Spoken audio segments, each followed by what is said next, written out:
شب زفاف کا صدقہ ولیمہ ہے، اور ولیمے کی تلقین کرتے ہوئے فرمایا ولیمہ کرو چاہے ایک بکری سے ہی کیوں نہ ہو۔ اگر آپ کے پاس زیادہ طاقت نہیں ہے تو آپ ایک بکری ذبح کر کے ولیمہ کریں، اپنے دوستوں کو، اپنے رشتہ داروں کو، اپنے ملنے والوں کو، ہمسایوں کو، غربا کو، مساکین کو، سب کو اس میں شامل کریں۔ اگر آپ کے پاس استطاعت زیادہ ہے تو پھر آپ جو ہے وہ زیادہ سے زیادہ لوگوں کو بلا کر کے اس میں شامل کریں اور ولیمے پر اپنی خوشی کا اظہار کریں۔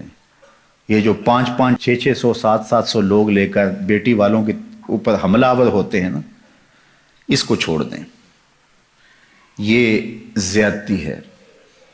آپ کو خوشی ہے تو اس خوشی کا اظہار اپنے گھر کیجئے، اس کا رواج ڈالیے۔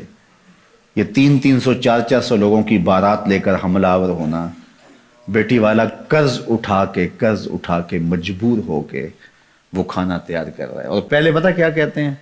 ہمارے مہمانوں کو کھانا اچھا دینا اور چاہے بیٹی کو کچھ دینا نہ دینا۔ یہ ہمارے پاس بڑے اسٹیٹسفائی لوگ آئیں گے ہمارے ساتھ، جو آئیں گے کھانا بس اچھا دے دینا، یہاں سے شروع ہوتا ہے، پھر اس کے بعد کہتے ہیں یہ بھی دے دینا، یہ بھی دے دینا۔ یار جس نے بیٹی دے دی اس نے رکھا کیا؟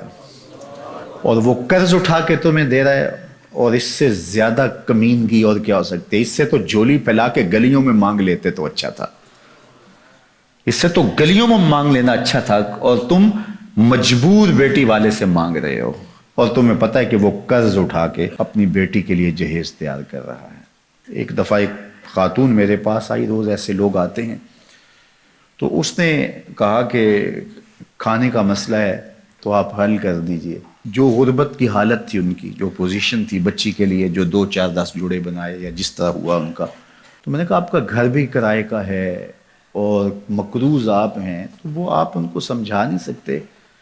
وہ کون ہیں؟ وہ آپ کو جانتے نہیں؟ تو وہ کہنے لگی وہ سکا بھائی ہے میرا جو بارات لے کے آ رہا ہے۔ سکا بھائی ہے، بہن کے ہاں بارات لے کے آ رہا ہے، اور بہن کرائے کے گھر میں رہتی ہے، اور بیٹی کے لیے بمشکل 2، 4 جوڑے اس نے بنائے ہیں۔ وہ کہتا ہے قرض اٹھاؤ، میرے مہمانوں کو کھانا اچھا کھلانا تم نے۔ اب اس کو کیا ہم خوشی کہیں گے؟ اس کو کیا ہم کوئی سٹیٹس کہیں گے؟ یہ سوائے بے شرمی کے اور کچھ نہیں ہے۔ اور میں سمجھتا ہوں کہ امیر تو امیر پہ ظلم کرتا ہے، یا غریب بھی غریب پہ ظلم کرتے ہیں۔ اس بہن کو بھائی کہتا کہ تیری بیٹی جوان ہے، میں آؤں گا اپنے بیٹے کو لے کر، نکاح ہوگا، 2 جوڑوں میں گھر لے جاؤں گا، میں کوشش کروں گا کہ تیری بیٹی میرے گھر میں خوش رہے اور میری جانب سے تجھے ٹھنڈی ہوا پہنچتی رہے، تیرا 1 روپیہ بھی نہیں لگنے دوں گا، مجھے چائے پلا دینا، بس اتنا ہی کافی ہوگا، تو میری بہن ہے، میرے باپ کی بیٹی ہے، میرا خون ہے۔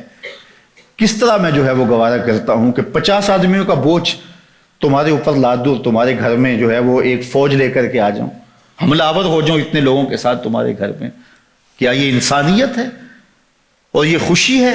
اس کو خوشی نہیں کہتے، یہ زیادتی ہے، یہ ظلم ہے، اور یہ روز معاشرے میں ہو رہا ہے، ایک دوسرے کے ساتھ ہم کر رہے ہیں۔ یہ ان لوگوں سے پوچھئے جن کی دہلیز پہ بیٹیاں بوڑھی ہو رہی ہیں اور وہ بیچارے فکر میں ہیں کہ کس طرح ان کو گھر سے اٹھایا جائے۔ غریب آدمی تو اٹھ نہیں سکتا جس کی 4 بیٹیاں، ساری زندگی کماتا رہتا ہے اور دوسروں کے گھر بھرتا رہتا ہے، اور وہ پھر بھی خوش نہیں ہوتے۔ وہ بیچارہ اپنا آپ بیچنا پڑے تو بیچ کے بھی لگا دے، لیکن پھر بھی خوش نہیں ہوتے۔ یہ معاشرے کی دکھتی ہوئی رگ ہے۔ چلو امراء، صاحب ثروت، مخیر حضرات، کسی حد تک متوسط طبقہ بھی کوئی سہ لیتا ہے، برداشت کر لیتا ہے، لیکن مصیبت ان کے لیے بھی بنی ہوئی ہے۔ لیکن بالخصوص جو غرباء ہیں ان کو تو خیال کرنا چاہیے۔ نکاح فی المساجد کا ماحول پیدا کریں، اور مساجد میں آئیں، نکاح ہو، اور گھر سے بیٹی کو رخصت کر دیں، بات ختم۔ اگر آپ کے پاس جو ہے وہ ثروت ہے، نہیں تو ایک بکری سے ولیمہ کر دیں، نہیں تو آپ زیادہ لوگوں کو بلا لیں، کوئی بات نہیں، شریعت آپ کو خوشی کی اجازت دیتی ہے، لیکن اپنے گھر کریں نا۔ یہ حملہ آور دوسروں کے گھر پہ کیوں ہو رہے ہیں؟ وہ قرض اٹھا کے 5 سال تک قرض اتارتا رہتا ہے وہ غریب۔ اللہ اکبر۔ تو یہ بات ذہن میں رکھیے کہ ولیمے میں آپ وسعت کر سکتے ہیں۔